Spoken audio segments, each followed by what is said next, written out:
All right, y'all ready? The initial report is in. Drum roll, please. Let's pay some bills first. So, of course, we're going to shout out our partners over there at Sleeper. We appreciate them sponsoring the channel. If you're not checking them out for daily fantasy football, you are missing out. They've got all the best odds out there, best options. Basically, you pick 2 or more players, pick more or less on their stats, and you could win up to 1,000 times your money. It's really that easy, making your game days into paydays. And so I'm gonna pull this up. I'm gonna look at some of the players and options that we have for, let me see, for coming up on Thursday. This is the cool thing, is they give you a boost on a lot of the players.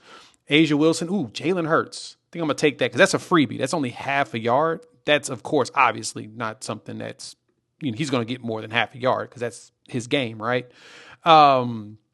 Looking at some stuff for Thursday, I think I can take Wan'Dale Robinson and we don't want Sunday. We'll keep it on Thursday. I'll take Theo Johnson as well on an anytime touchdown. So pick 2 or more players, pick more or less on their stats. And like I said, there's so many different options in here you can choose from. Shout out to Sleeper. Use our promo code UNFAIR. They're going to match your first deposit up to $100. Plus, they're going to give you $20 just for signing up. All you got to do, terms and conditions apply. See Sleeper's terms of use for details. Here it comes. Your initial report is this. John Mateer is listed as questionable with Keontez Lewis out, K. McIntyre, Jacob Sexton, Jake Taylor, and Troy Everett. Logan Howland is now doubtful, but you've got Keontez Lewis and John Mateer as both questionable. Doubtful, C.J. Baxter, Parker Livingston, and Malik Muhammad are both probable. There you go. He's questionable, guys. Told you. He's going to show up as questionable in the first one. That is still less people combined on both teams than Oklahoma State's the week after Tulsa, which is I think crazy. They had like 17 guys on their injured list. But I mean, like I said, I didn't think if doubtful was there, there's no chance he's playing. I don't think you can get away with that on the injury report. Nope, you can't. If it were, I would say let's just focus on Keontez first. I told his dad, dude's going to go down as one of the toughest SOBs to ever put on a Sooner uniform. He really is. For his and one of them was Mateer's fault. The other one was the quarterback's fault.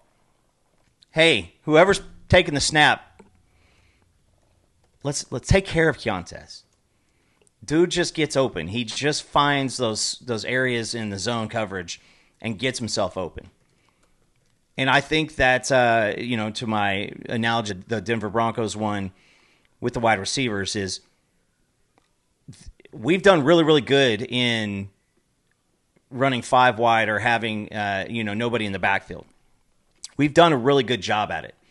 And I think it's a great opportunity for this offense, whether it is Mateer or Hawkins, which at this point, I think you know where I stand on that, is getting 4 the wide receivers out there at once, or 3 wide receivers, running back, and Kanek out there, and saying, all right, you guys got a couple of good defensive backs. Do you got 5 good dudes in coverage? Because I would love to see, I've been asking this one since week 1, I would love to see getting Kanek or getting Blaylock out on a wheel route. Because we've seen some of the film and it's wide open quite often. And I just don't feel like Arbuckle said, let's dial that up. Right. But this makes me happy because this is like a little squirt of gasoline on the fire. But this is what we expected, y'all. We expected the initial report to populate as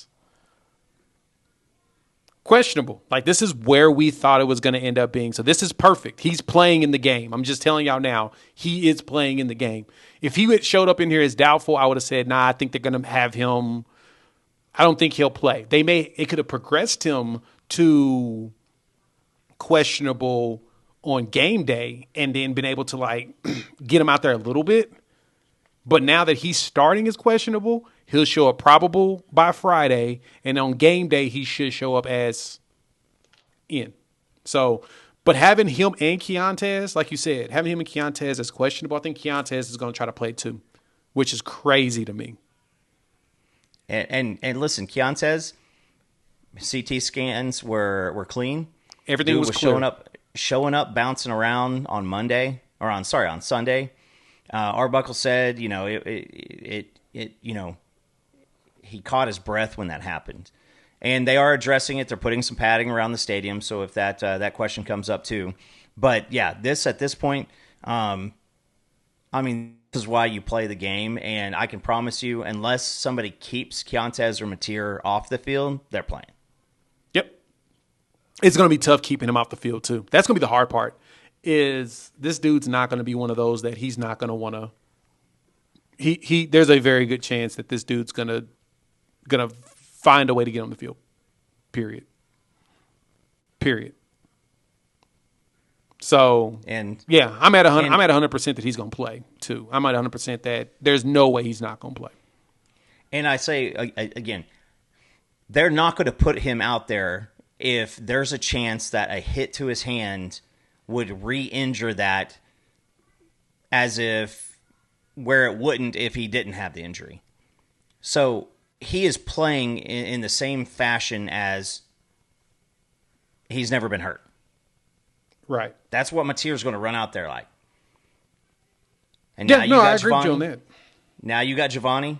Listen, this is about as healthy as you could, pray to be at this point in the season. Hey, y'all remember people was losing their minds about the linemen that were on here? What was it, the Michigan game? No, it wasn't the Auburn game. We had all them linemen on the list. Like most of the line was injured, and it kept, of course, trickling down, and everybody ended up playing. Well, a lot of people kept playing. Y'all noticed that we ain't got a whole bunch of linemen on there this time? You don't see Fasusi on there. Because remember, you have to disclose if they're dealing with some sort of ailment. You have to. The deceptiveness, we've already gotten in trouble once for being deceptive. So we need to, we got to ring that in. And so as you can see, ain't nothing here showing us that there's deception. You got Mateer's questionable. You got Keontez Lewis. They're really the only two that you're concerned about because you know they're going to play. Eli's going to play. So is Giovanni. It'd be nice to have Logan Howland back, but I think he remains doubtful. He ends up being upgraded probably to out. They're probably going to say, nah, we ain't going to play you. We're going to move some other ones. But, hey, Autry Dent's not on here no more. Isaiah Dennis is not on here no more. So that's a plus. Possibility that he can come out there and give us some snaps if needed. Yeah, Mike Litt is not on here no more. Weiwu ain't on here no more. Like, look, we all the people that we were dealing with in the Auburn game, it looks like we're cleared up. So be excited for a change. Now, we'll wait and see what tomorrow's report looks like. But the key thing to understand is this one, we're good. How y'all feeling, Sooner Nation? Sound off in the comments. Want to hear y'all's thoughts. How y'all feeling about the fact that we look good on this injury report for a change? Because, yeah, I know a lot of y'all was concerned, but I'm not. Not no more, at least. Cool. We broke it down. We broke down the game, both sides of the ball, how we feel about it. I mean, what more is there to talk about?